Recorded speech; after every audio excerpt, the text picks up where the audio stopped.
Pop quiz, hot shot.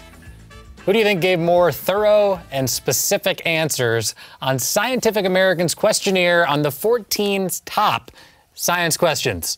Mitt Romney or Barack Obama? I'll give you a second to answer. Okay. Let's see what our community is saying. If you said Mitt Romney, ding, ding, ding, you're right. Surprised? You are not alone. Joining us to discuss in studio, we've got Tim Naftali, a presidential historian. Thank you for being here. Hi, My pleasure. Hi. And in the Google Hangout, we've got Shawn Otto, the founder of ScienceDebate.org, and Ryan Hayden, a HuffPost community member from Boston. What's up? You have had a chance to look at this thing. I have. Mitt Romney's answers were more thorough. They were more specific. Do you chalk this up to a policy thing, or did maybe Obama sort of mail this one in? I would say that the intern that worked on this for the Romney campaign has better English language skills than the intern that worked on this for the Obama campaign. Actually, I was really surprised. Besides the fact that the Romney answers are more literate, they're really much better. There's much more discussion of science in Romney's answers than you will find on mittromney.com.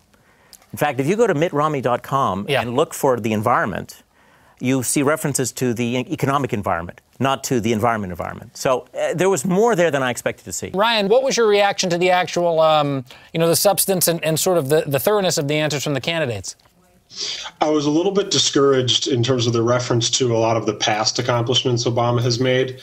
I think they're good, and in the context, they can be supporting for an argument for what his plans should be for the next 4 years, because I think that's what most people are concerned with.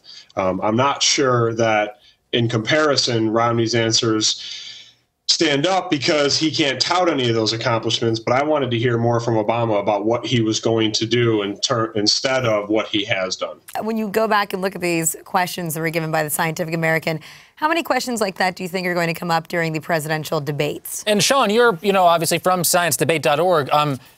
Go ahead and answer Alona's question, and I'm curious, sort of, what was the process? Was it hard to get the candidates to answer these questions?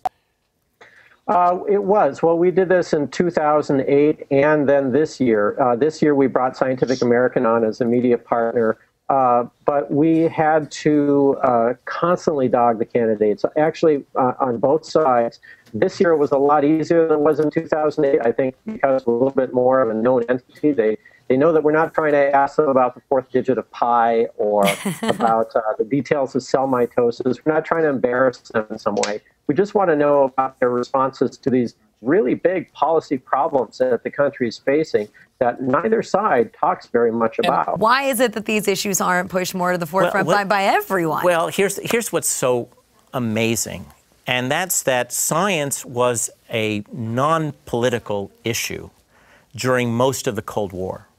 In fact, it's a Republican president, Dwight Eisenhower, who made improving American science a major objective of the United States government and of the people of the United States. And in fact, he gives a speech where he says, "My science advisors have told me this."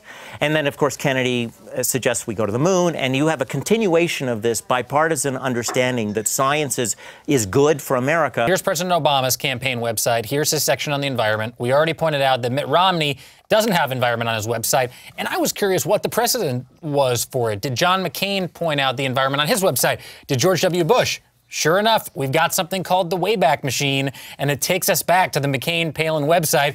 Here's a segment on the here's a section on the McCain-Palin website for climate change. George W. Bush, here's his green, literally, page on the environment and energy from 2004.